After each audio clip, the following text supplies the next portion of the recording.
First to gerontology and the challenge of aging in Nigeria. It's one of those ethical dilemmas facing this country, especially because the Global Age Watch Index has ranked Nigeria as one of the worst countries in the world for an older person to live in. New research has highlighted the changing nature of what's been called the generational contract in Nigeria. That whole idea that we look after our children and that eventually they'll look after us as we get old. Either they do that directly or they do it through taxation, and he pays for the sort of help that the elderly would get from social care. But what if there isn't any state welfare? And there clearly isn't in Nigeria, a country where pensioners have to fight to get paid. Add to this the fact that we are faced with a world that is living longer, where as a norm there are going to be 4 or 5 generations all alive at once inside a family. In those circumstances, what does this do to the generational contract, and how can it be afforded? Well, that's why my first guest today, Barrister Hauwa Umar Jibrin, is creating a modern old people's home in Abuja known as the Poor's Old People's Home. She's also campaigning for legislation for the protection and welfare of the elderly in Nigeria. And she joins me now in the studio. Thank you very much indeed for coming in. Thank you for having me. You were looking at me a bit apprehensively there. I hope I didn't get your name wrong. Yes. The name is Hauwa Umar Jibrin, okay. Not Ibrahim. Okay. Yeah. I thought there was a bit of a pile up there. Yes. Jibrin, yes, Jibrin, that's true. Well, thank you for joining us, and apologies for that. Set out for us the problem and the challenge of aging in Nigeria. Just like you introduced in the beginning of this program, the generational change has caught up with us, and children no longer stay where their parents are. And with the communal clash, banditry, and other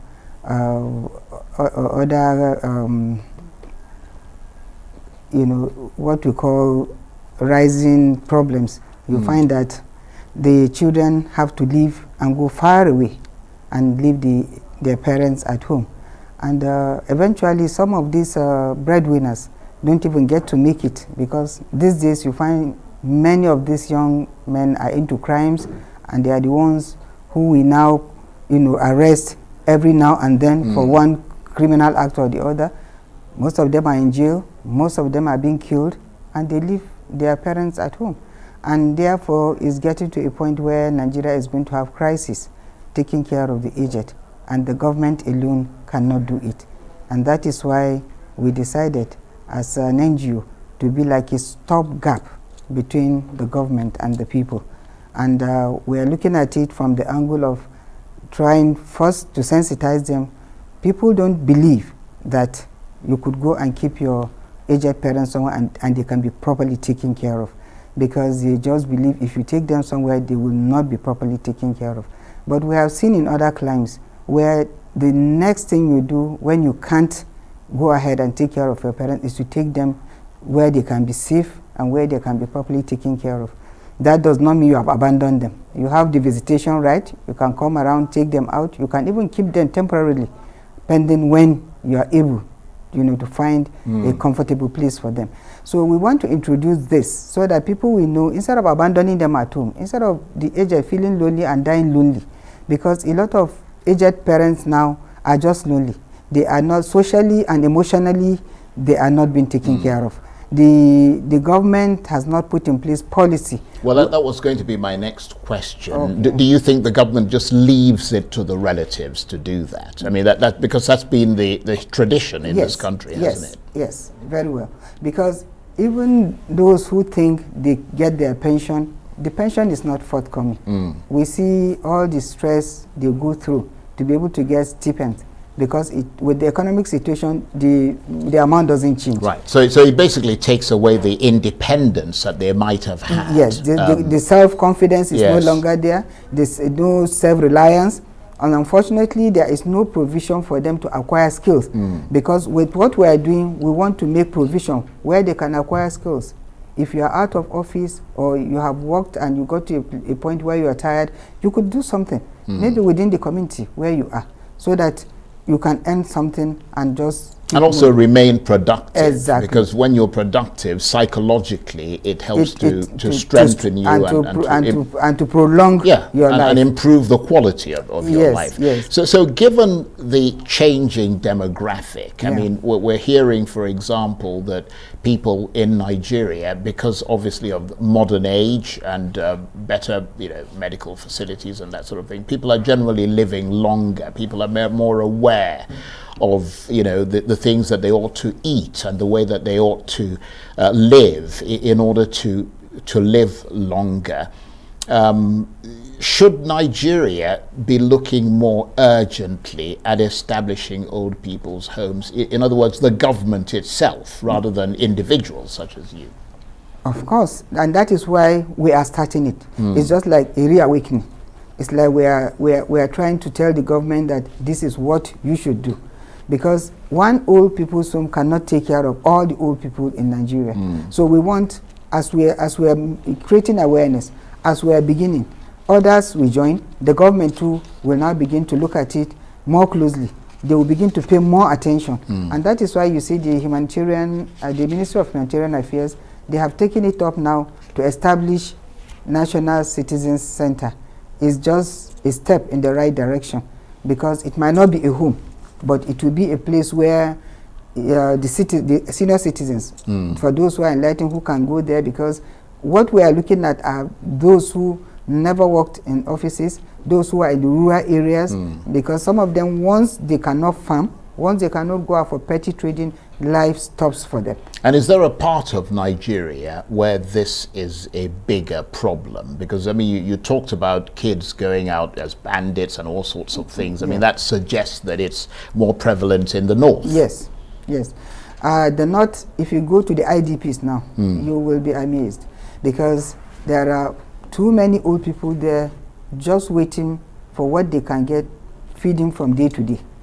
Nobody took care of it. Their children and husbands were killed during this Boko Haram, and some of them are still waiting for help.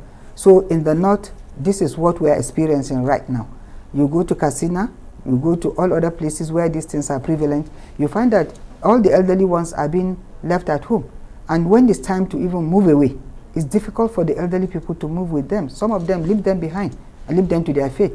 And with time, nobody takes care of them. They just die off. So, but it could be said that it's a bigger problem in the north, but it's also a problem around Nigeria, isn't Yes, it? it's a bigger problem in the north. I can tell you that the southwest, they've already started something like this.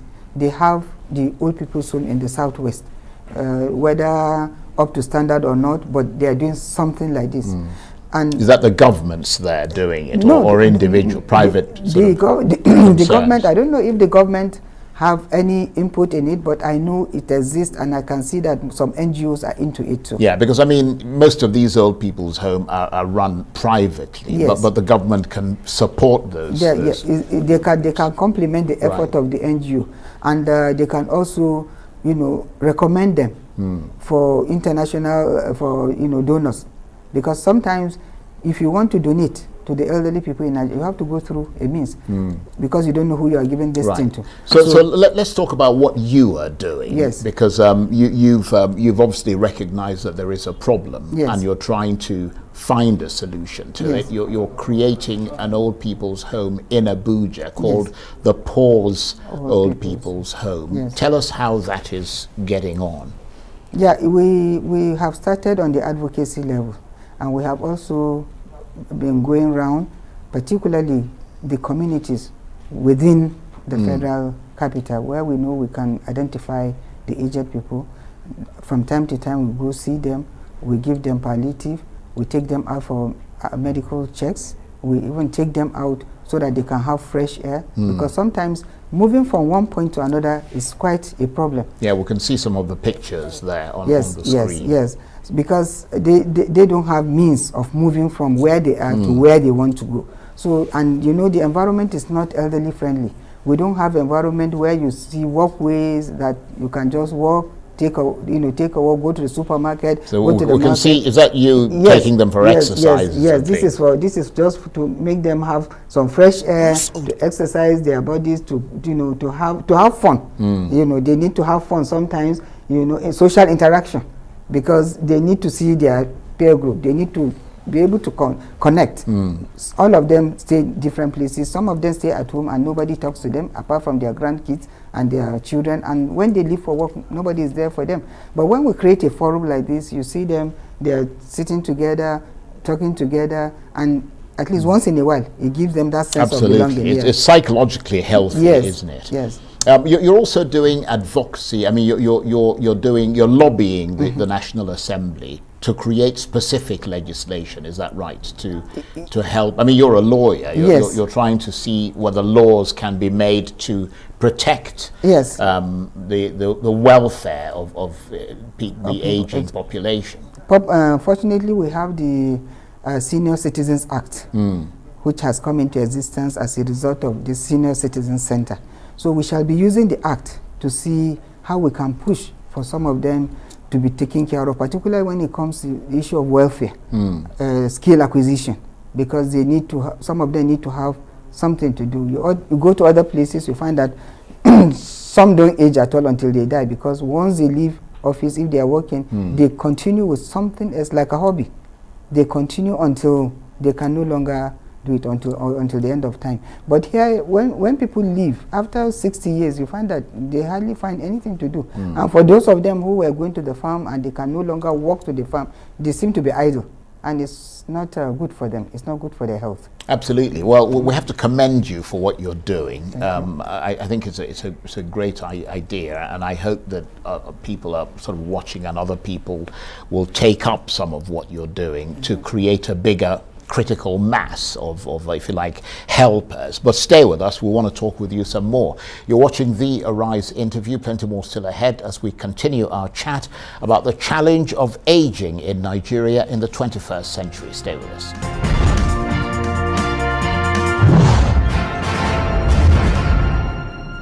And Barrister Hajia Hauwa Umar Jibrin, founder of the Pause Old People's Home, who's also campaigning for the protection and welfare of the elderly in Nigeria, is still with me in the studio. Thank you very much indeed for staying with us. So when does, in your assessment, old age kick in? Is it 60, 65 or 70 in your assessment? Every time I answer this question, I tell them it depends on the environment. And the individual. In the environment where things are working, where you have social amenities, where you have people, government giving you all the care and all the attention, it creeps in slowly. And you can find somebody who is 60, 65, still looking really young. And like in China, if you go to old people's home, they ask you, are you 80? If you say no, then you are not yet qualified. You are not qualified to be in the old people's home because their old age starts at 80. But in Nigeria, you find people in the rural areas by 45. You see somebody of 45 already bent, already looking grey all over. Weathered, basically. The teeth are all off, and you look at him, he looks 60. Definitely he needs help. Right. Definitely he needs help. But the 60 thing is for the civil servant. Because when you're working, that's a cutoff point. Yes, that's a cutoff point. Once you are 60, you retire. Whether you are still looking young or not, that is old age for you. But isn't that a bit young?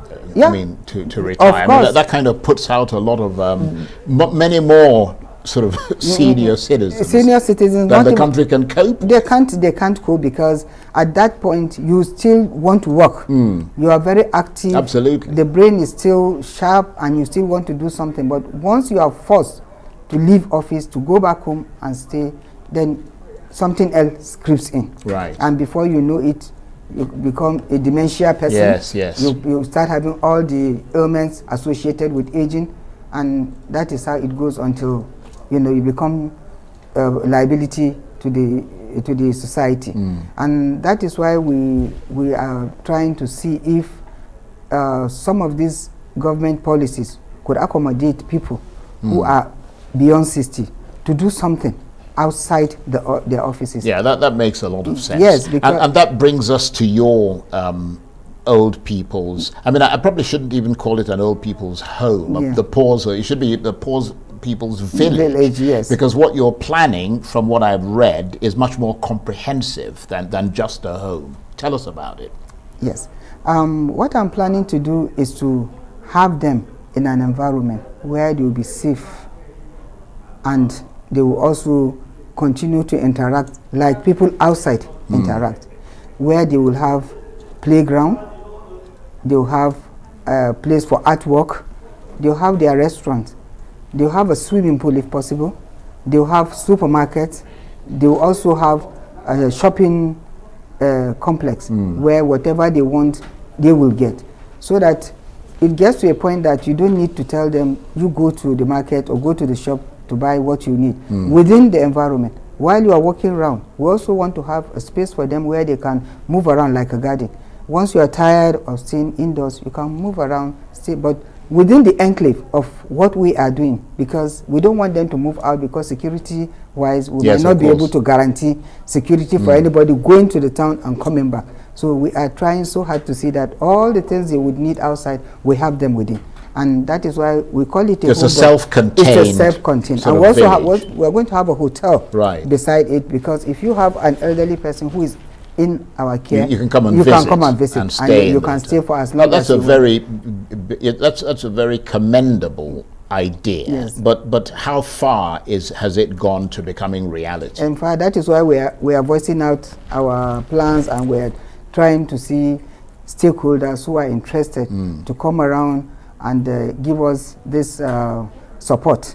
We also want the government to key into what we are doing and see where they can render support. Right, and how far have you gone with that? Right now we have the plan mapped out, and we're getting, the land is going to be quite big. It's in hectares, up to 13 hectares if we can. So, and that's in Abuja. In Abuja, right. We are starting off in Abuja because we are just starting, and we cannot claim that we will do it somewhere else where nobody is there to supervise or to help. And we have to look at wherever we're going, just like I said, safety first. We have to be sure that they'll be safe. Yes, they'll be safe where they are.